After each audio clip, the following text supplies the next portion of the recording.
ayusin ko na yung paglilipatan ko ng upo. Para sa susunod na araw ililipat na natin kasi susunod na araw ay tag-ulan na, kaya ayusin na natin yung paglilipatan. Naayos ko na yan nung nakaraang buwan. Kaso ngayon natagalan yung upo ko, kaya yan, ayusin natin ulit.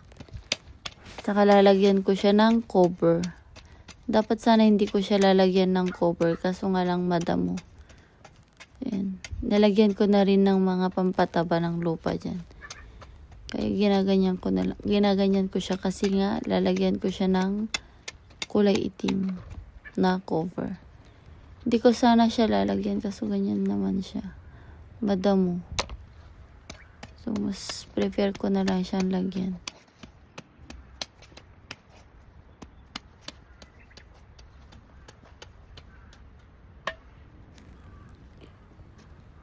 Tapos na ako. So, lalagay ko naman ay ipa. Para medyo gumanda yung lupa. Bumili ulit ako ng kulay itim na plastic cover.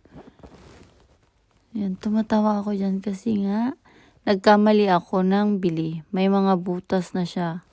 So, mas prepare ko kasi yung walang butas. Kasi nga may pambutas naman ako. Pero hindi naman masasayang kasi ipupunta ko sa kabila kung saan kami nagtatanim.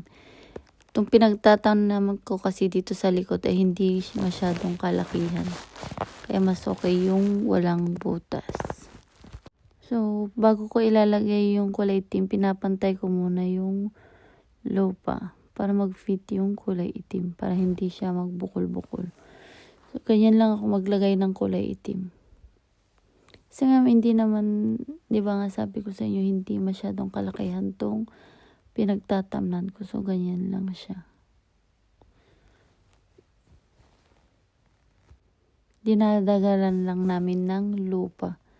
So, kung nakikita niyo, naglagay ako ng lock niya sa dulo-dulo. Kasi para hindi tangayin ng hangin kung sakaling matanggal man yung pinaglalagay-lagay kong lupa. Ayan, sa dulo-dulo lang ako naglalagay. Pero dyan sa gilid-gilid, hindi na kasi nga puro lupa na lang yung nilagay ko. Para hindi aksayado sa lock. Ayan. Sa kabilang gilid naman ako maglalagay ng lupa. First time ko lang po kasing magtanim ng upo dito sa Japan. So, nung nakarang taon po ay wala po akong upong tinanim. Yung tinanim ko po na parang upo is hindi po pala siya upo. So, yun yung ginagawa nilang mga design dito sa Japan. Kaya ang ginawa ko, sumama ako kay Mai-chan. Kung ano yung binibili niyang buto, so yun din ang pinagdadampot-dampot ko. Kasi nga siya yung marunong nandito sa pagtatanim. At saka parehas tayo ng mga gulay, ng mga taijin. So kaya kung ano yung binili niyang buto, yun din ang pinagdadampot-dampot ko. Yun naman ang kagandahan ng may kasamang ibang lahi.